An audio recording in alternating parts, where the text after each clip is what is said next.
Welcome to the Insight Meditation community of Charlottesville, Virginia. You can find all of our program offerings and information about our Sangha at www.imeditation.org. We meet weekly on Tuesday evenings at 7 p.m. Eastern Time, currently on the Zoom platform for meditation and a Dharma talk given by one of our teachers. We also meet daily at noon Eastern Time on Zoom for sitting practice. We hope you can join us.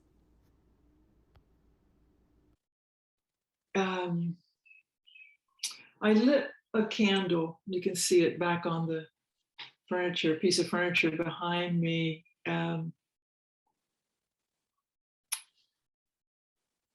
learned, as perhaps many of you did this evening, if you listen to the news, that there has been another mass shooting. And it follows, of course, closely on the heels of the one so recently in Buffalo. And so I lit the candle a little early tonight.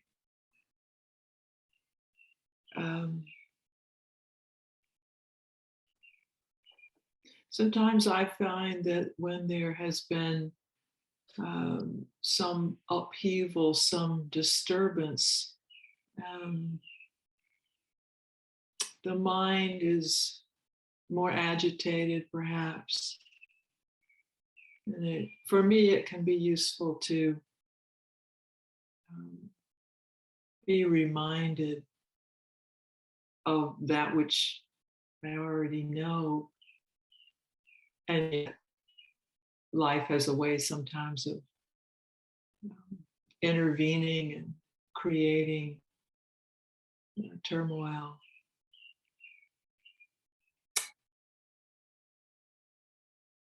So just to say that here we are, this community of meditators, students of Buddhism,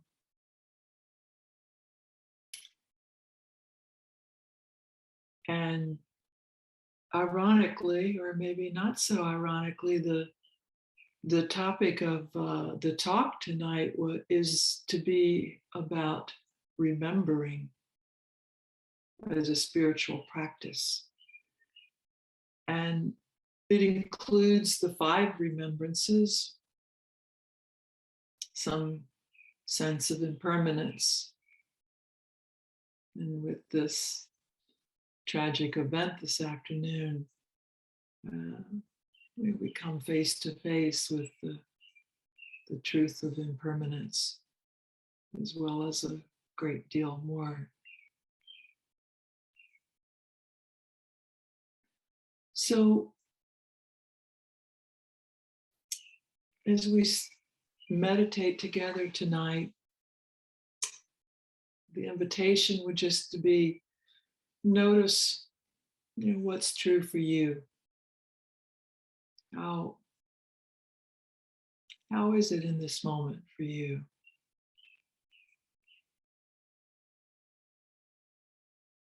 So wherever you are right now, just finding the way of sitting that allows you to remember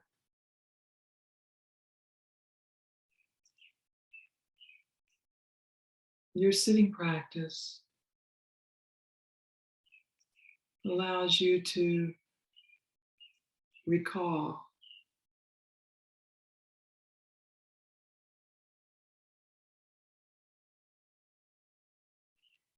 what it is to be mindful of how it is now in this moment.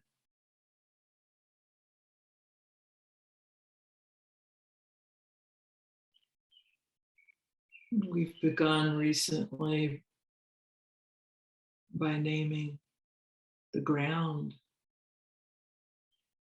by remembering the ancestors who lived here walked this very ground wherever you're seated.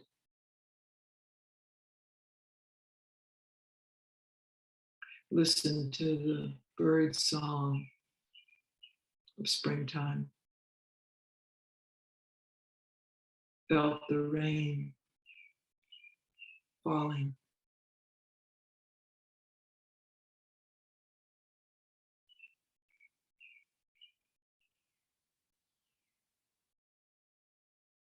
Remembering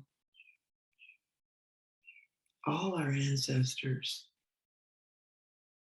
those who have dwelt here, for whom this was a home, and those of your own personal lineage,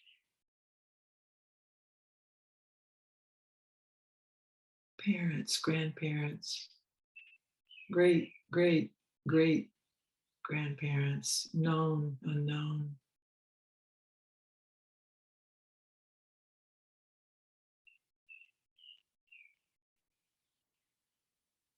The lineage of the Buddhist teachers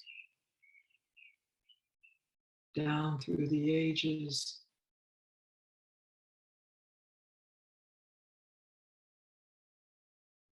Teachers known, unknown.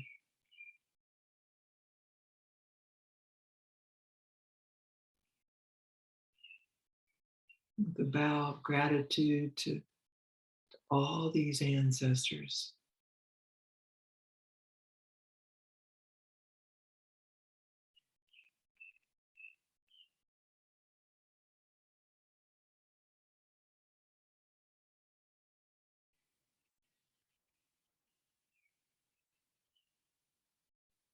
Perhaps now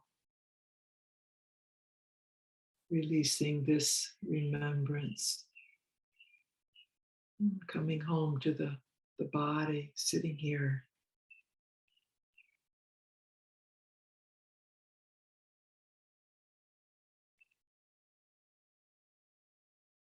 Feeling the sit bones on the cushion or the chair. Sensing the posture. Moving if need be to settle into a posture that allows attention to settle.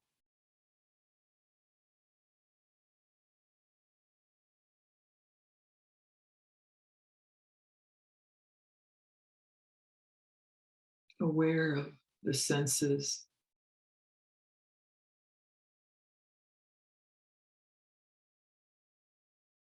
Let them be awake so that you might move from distraction or fragmentation,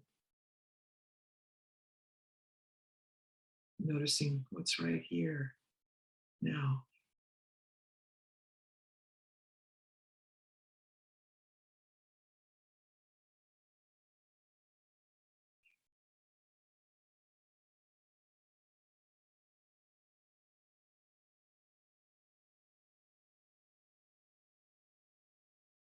All the sensations wherever the body is touching the earth.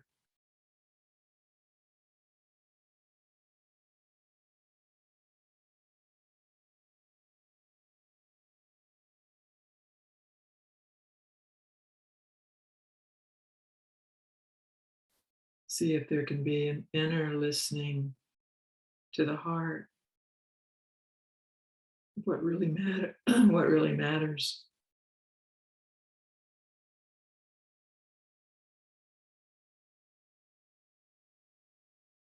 What your intention is now.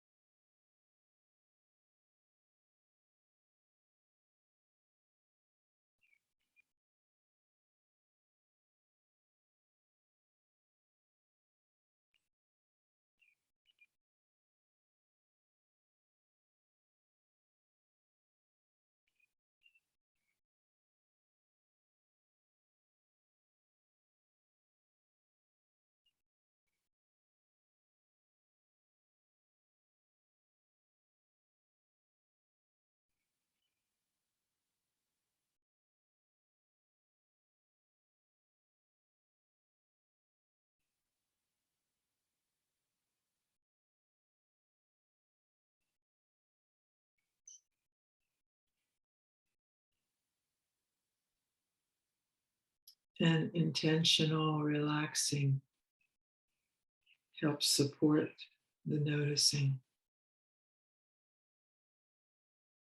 So, softening the flesh around the eyes, unhinging the jaw,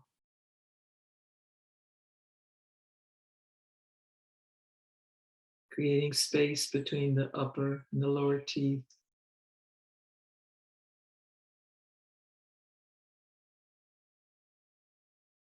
And soft attention to the shoulders,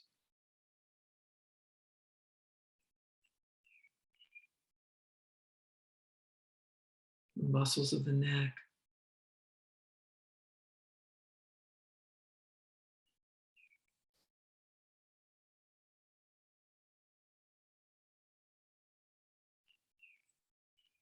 letting the hands, which have no doubt accomplished multiple tasks in this one day, let them be at ease.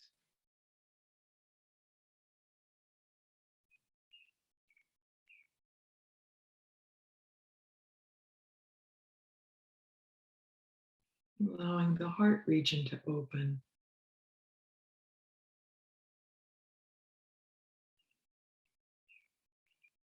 receiving the next breath in a softened belly.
Let the senses be wide awake, listening to sounds that are here.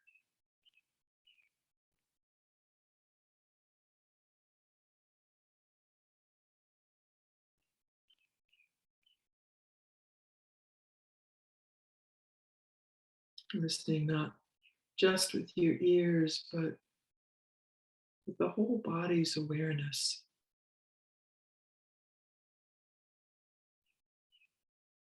A global kind of listening,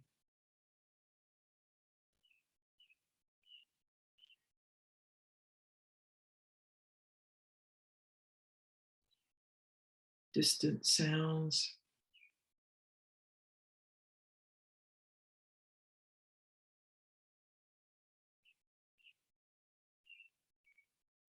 listening to the space that's right there in the room.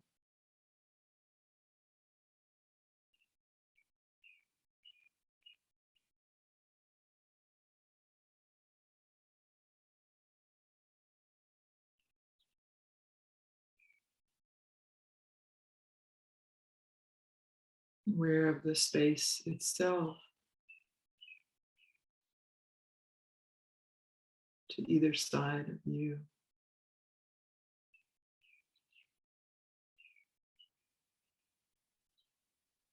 in front of you, behind you.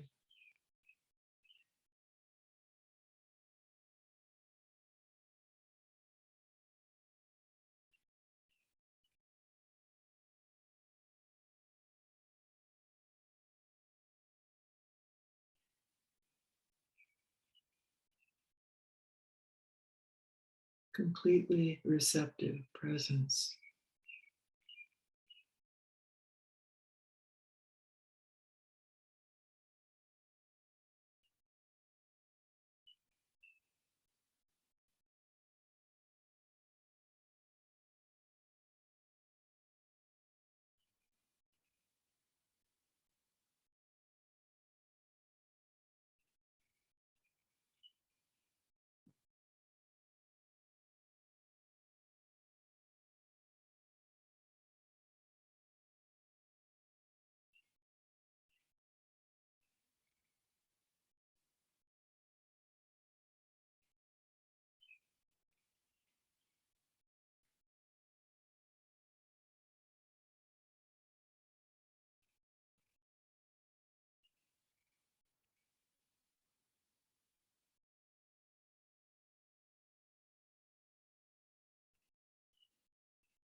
The mind drifts and fixates on thoughts,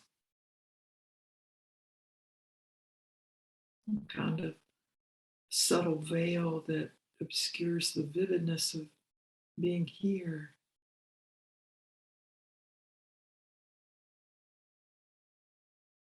Noticing, thinking. There's a kind of natural re-arriving, if you will.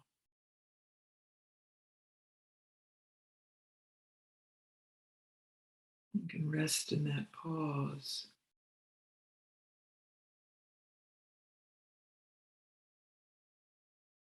Attention to the body.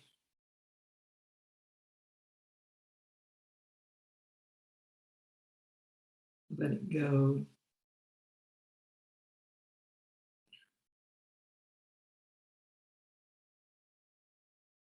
And aware of what's happening now.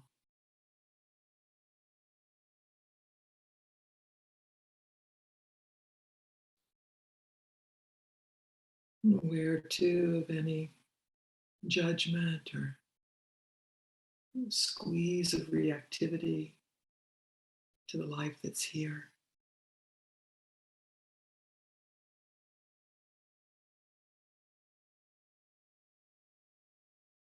And if there's a tangle of reactivity, to let the intention be a forgiving heart, a gentle presence.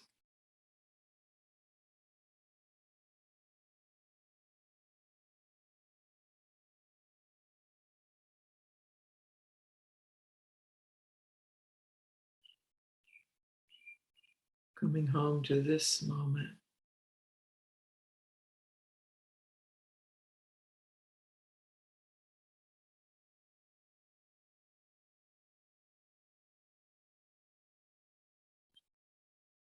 Sounds are known.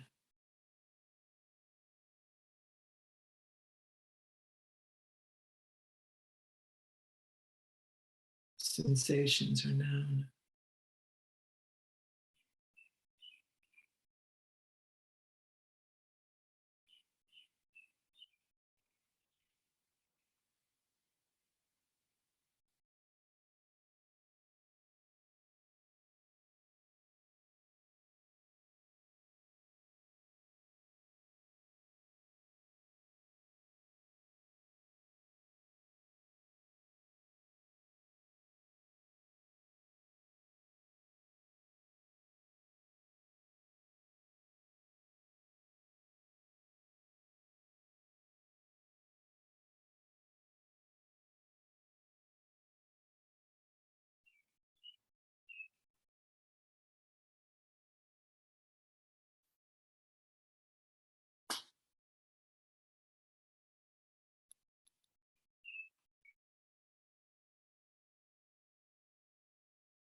May all beings, ourselves included, remember what's true,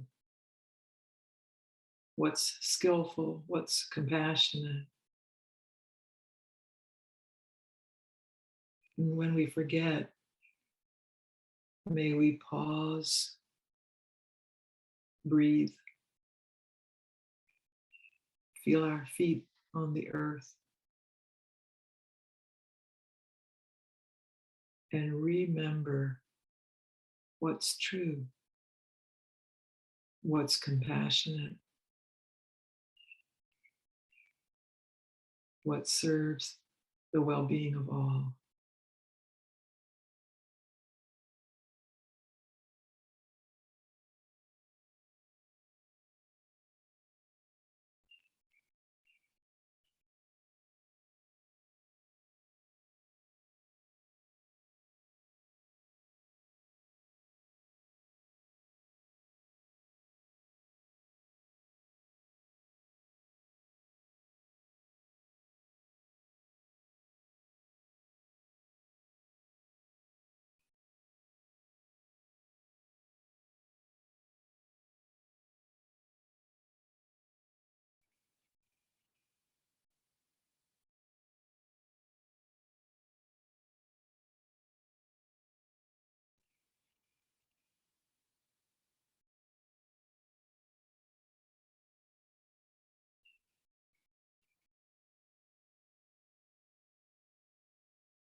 So, as I said earlier, tonight's talk is entitled Remembering as Spiritual Practice.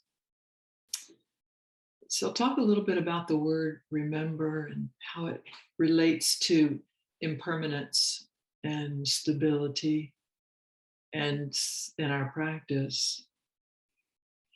And then take a look at the five remembrances, which at first glance sometimes sound unsettling, but actually offer us a direct understanding of Buddhism. The five remembrances are concise, compassionate, and there's really no arguing with the truths of each. And then finally, I'll share a little bit of IMCC history that inspired this talk and show a short related video. So to begin, what is remembering as it relates to spiritual practice? And when I look this word up, it has multiple meanings.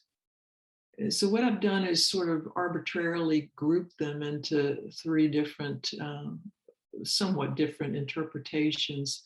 The first one being related to recall.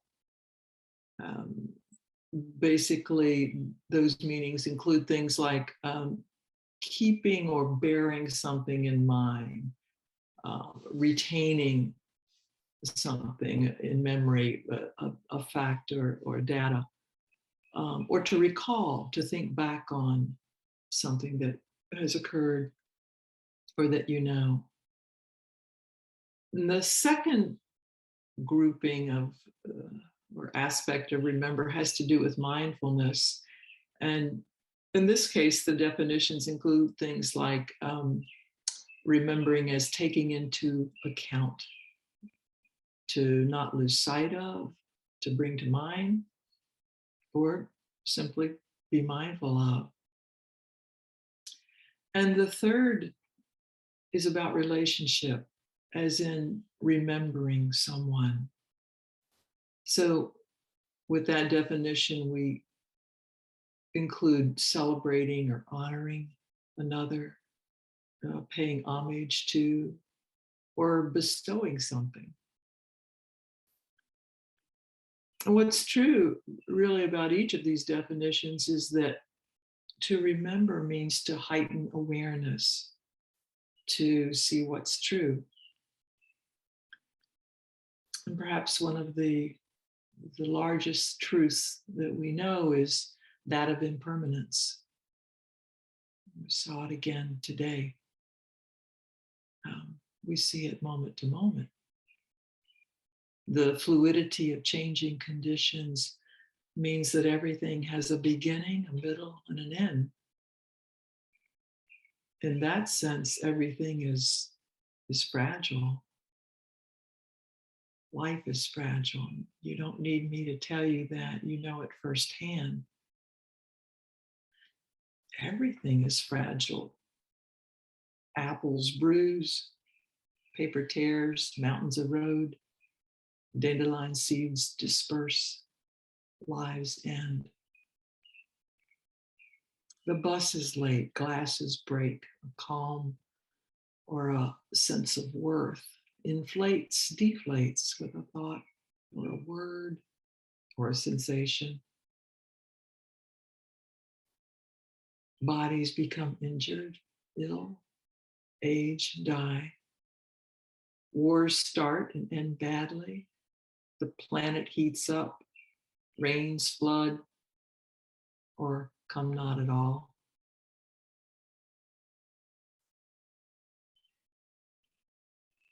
Things change, fall apart, and all physical objects, all relationships, all agreements, all states of mind, all lives, all cultures, changing, ending, all impermanent.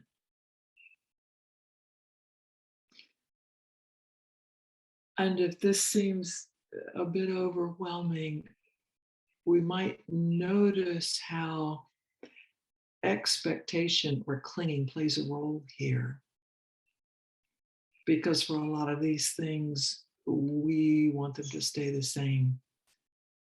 We want the stuff that's pleasant to remain. That which is unpleasant can change, yes, but to something that we deem likable or doable. So you might, for a moment, just consider something in your own life. It could be an object like your home, or it could be your current degree of mobility or capacity of mind. It could be a relationship that you want to stay the same. It's working now, it's supportive, and you'd like it to remain as it is.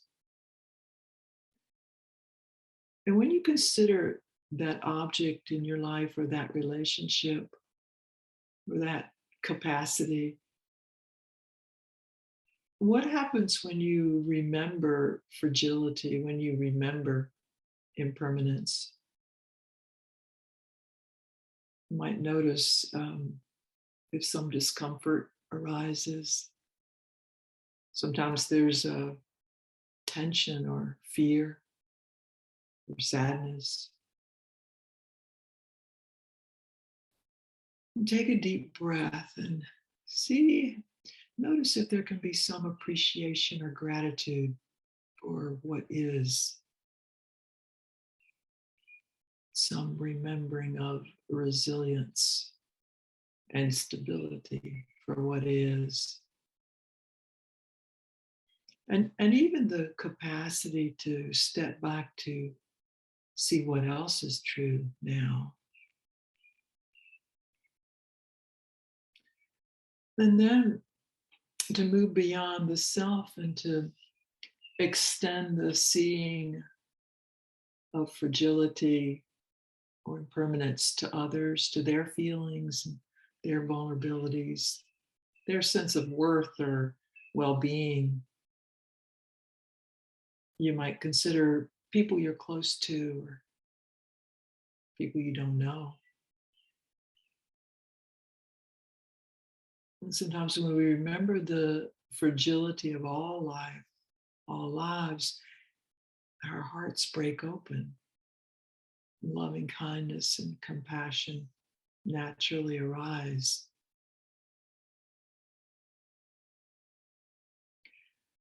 So to remember is to take into account and be mindful of. And in Buddhism, you might remember that there are many lists of things to remember: the 3 marks of existence, the 4 noble truths, the 5 spiritual faculties, the 7 factors of awakening, the Eightfold Path. One of the lists is called the 5 Remembrances. It's 5 things to not lose sight of. And these may be relatively new to you, or perhaps a daily practice, daily recollection. That's their other name, 5 recollections, the daily recollections. But whatever's true for you around that practice, right now, just bring your attention to the body and closing the eyes if that's comfortable for you. Let the body be at ease, whatever that means to you.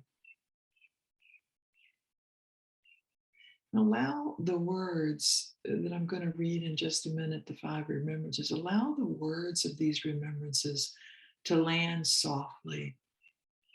The breath just coming and going. So the first remembrance: I am of the nature to age and decay. I have not gone beyond aging and decay. The second remembrance: I am of the nature to become ill or injured. I've not gone beyond illness or injury.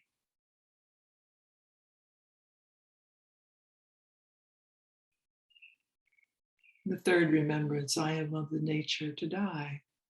I have not gone beyond death.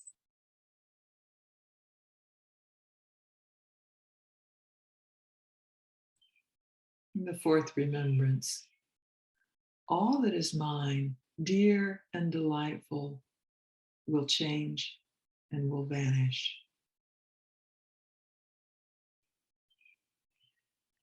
And the fifth remembrance: I am the owner of my actions. I am born of my actions. I am related to my actions. I am supported by my actions. Any thoughts, words, or deeds I do, good or evil, those I will inherit.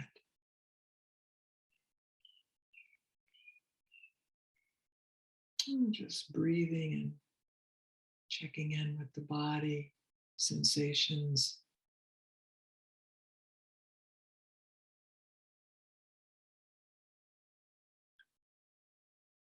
And here are the 5 remembrances, one more time with a slight change in the wording.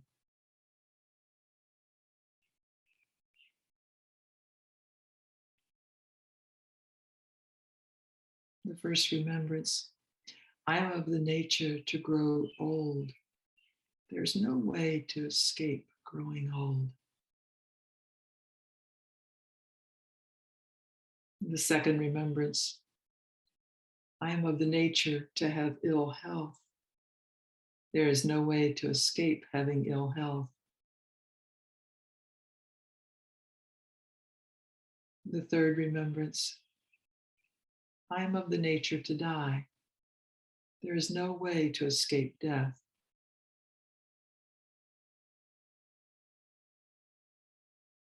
And the fourth remembrance, all that is dear to me and everyone I love are of the nature to change. There's no way to escape being separated from them.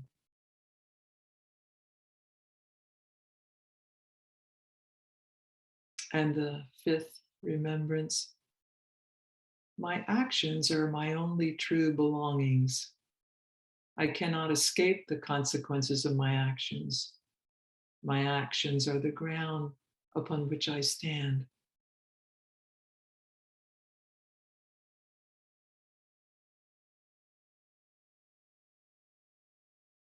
So noticing what's arising now for you. Thoughts, sensations, feeling states. Opening the eyes if you'd like. The first three of these remembrances, the aging, sickness, and death, of course, were the wake-up calls in the life of the Buddha when he was a young man, when he left the palace and saw one who was sick, one who was aged, one who was dead. And when he witnessed each of these, he did not look away. He looked to see how life truly is. And that's the invitation to us as well with these five remembrances, to realize the truth of our body nature of life. And the fourth remembrance points not just to impermanence, but perhaps more directly to dukkha or unsatisfactoriness, that nothing's ever going to be as I want or think it should be. And moreover, I cannot keep anything.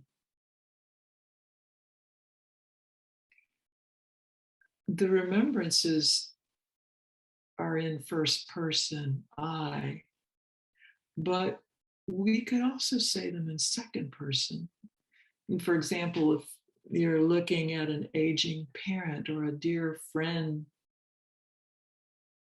anyone suffering from a debilitating disease, or looking at a child going through all the joys and the difficulties of growing up, you can pause and think to yourself, you are of the nature to grow old.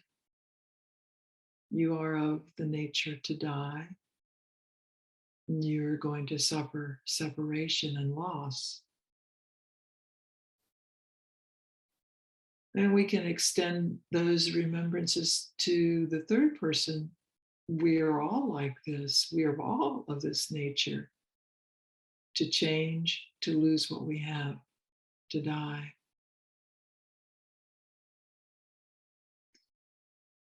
And if you haven't done so already, just out in the world, in the grocery store, walking on the street, in an airport, you might try looking around at everyone and practicing these remembrances with we statements.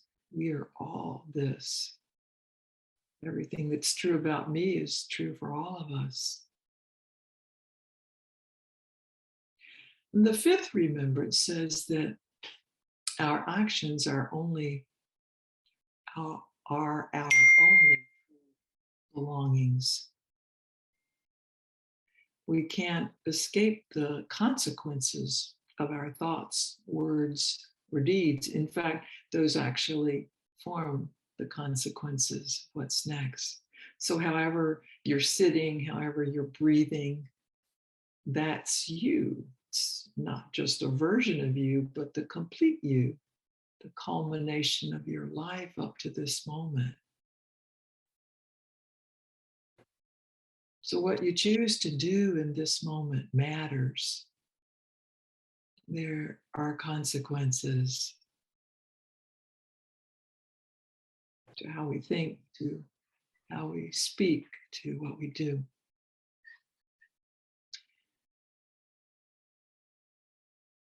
Another way to contemplate the remembrances is from a little bit of a different perspective. And it's found in one sutta where the remembrances are seen as divine messengers, or another way to say it might be that the divine messengers are quite similar to the five remembrances. One is a newborn baby, kind of a divine messenger of exquisite possibility, perfection. And no, of course, the newborn won't remain tiny. The baby will grow and change, and we may feel a sense of loss. Still a divine messenger. Another divine messenger is in the words of the sutta, is a bent over, broken tooth old person. And there are lots of more descriptive adjectives for that divine messenger. But to see someone who has reached extreme old age as a divine messenger reminds us that we too are of a nature to grow quite old. And here again, we can notice what comes up, what arises. Can we be with any discomfort, not look away, maybe even say thank you to this messenger? And the next messenger is someone suffering from an illness. And again, it may be tempting to look away, to shield or protect oneself. Is it possible instead to look more closely to see that this person is suffering and showing me the nature of my life? This is what it is to be human.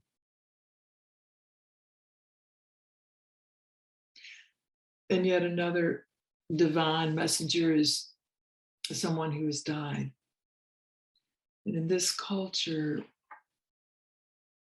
seeing a corpse is somewhat rare, though certainly not a photograph of such.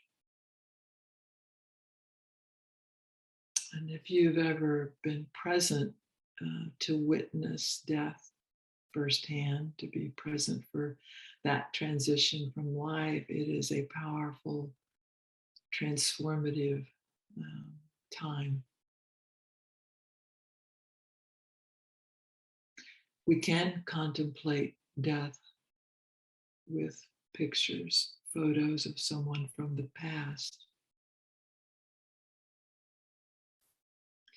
And when you see the photograph of someone who is no longer with us, can you pause and consider the fact that that person died?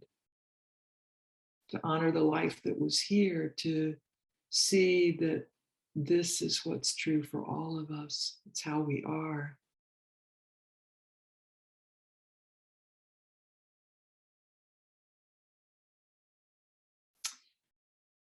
The deepest truth of the five remembrances illuminate doorways there to living more fully, to seeing that this life is precious, brief, to live with some joy and compassion and deep appreciation of this being born, alive now.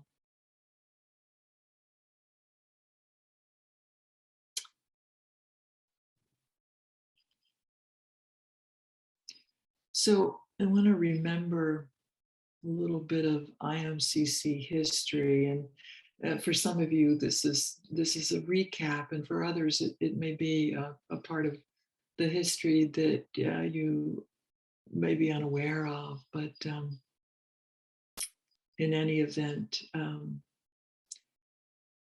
in 2012, so 10 years ago, I invited Venerable Panyawati to come to Charlottesville to teach at IMCC. She was a teacher that I had encountered in teacher training, and I found her to be powerful and wise. And I know that some of you have had a chance also to hear her. And if you haven't, you can Google her and take an opportunity to listen to her speak, teach. So in 2013, she arrived here in Charlottesville with the Venerable Panyadepa, who's also a Buddhist teacher. And a few years later, they together established Heartwood Refuge, which is in Hendersonville, North Carolina. On the evening of their arrival, about 25 of us got together to eat supper and meet the Venerables Panyawati and Panyadepa. And the next night, Panyawati spoke and sang and meditated with about 135 people at Java. Panyadepa was present on both occasions, and he spoke with many individuals who were in attendance those evenings.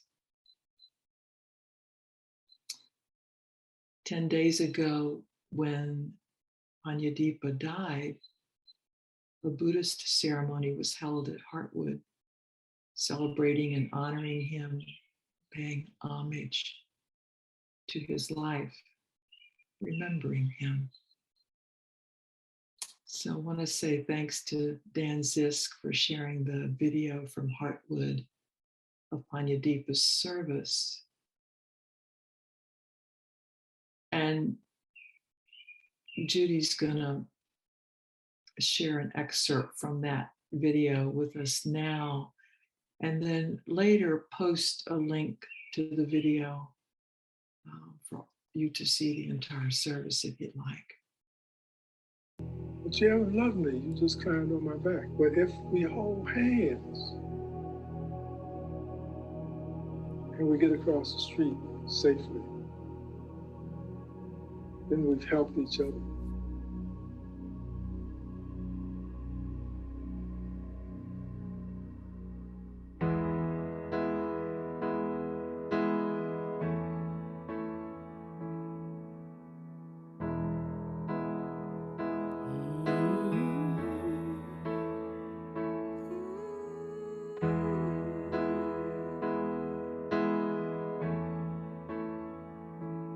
Weary traveler,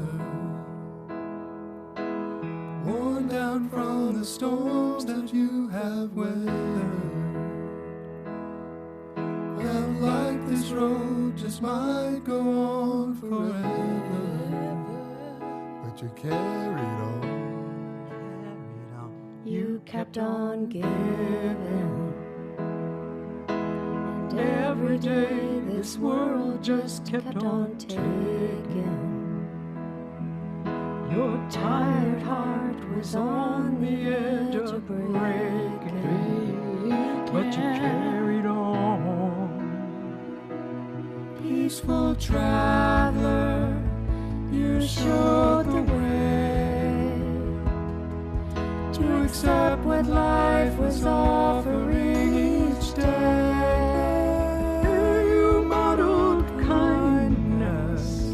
In the face of pain, peaceful traveler, we honor you today.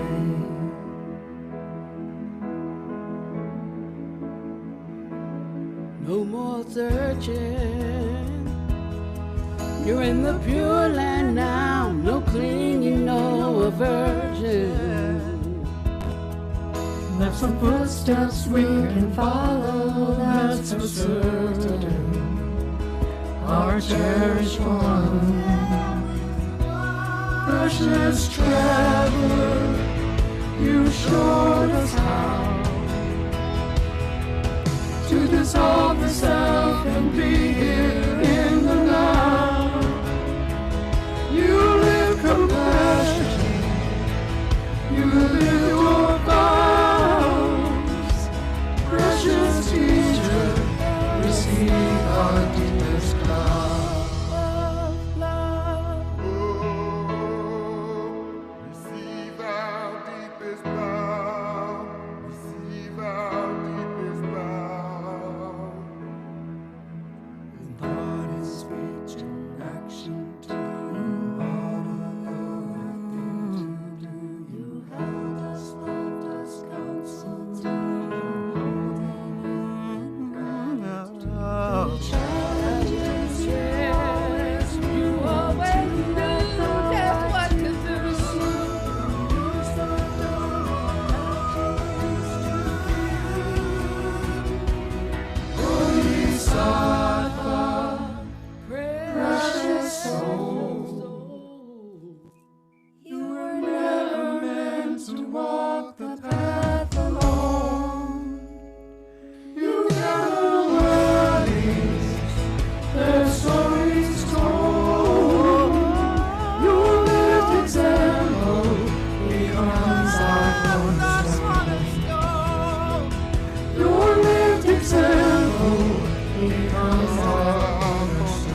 So, in any moment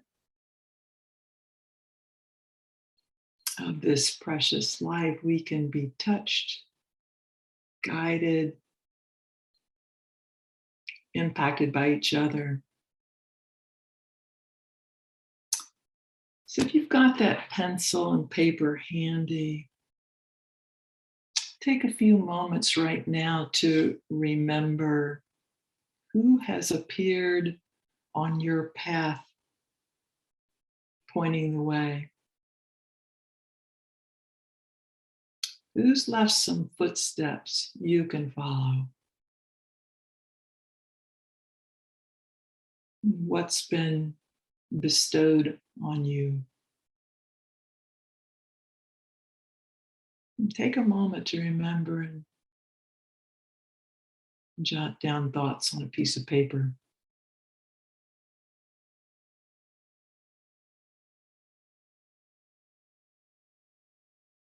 What lived examples have become your cornerstone?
So, remembering the brevity of life itself, taking impermanence into our arms, we can respond to what's in our hearts.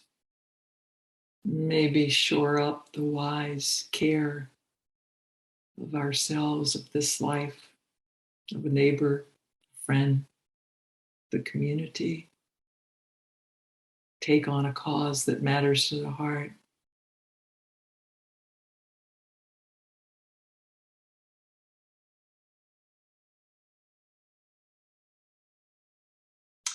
From Leonard Cohen, ring the bells that still can ring. Forget your perfect offering.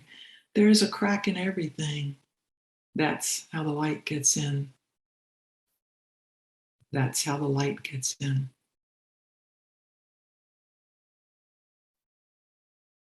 Thank you for being here tonight, for listening, and for your presence, your life.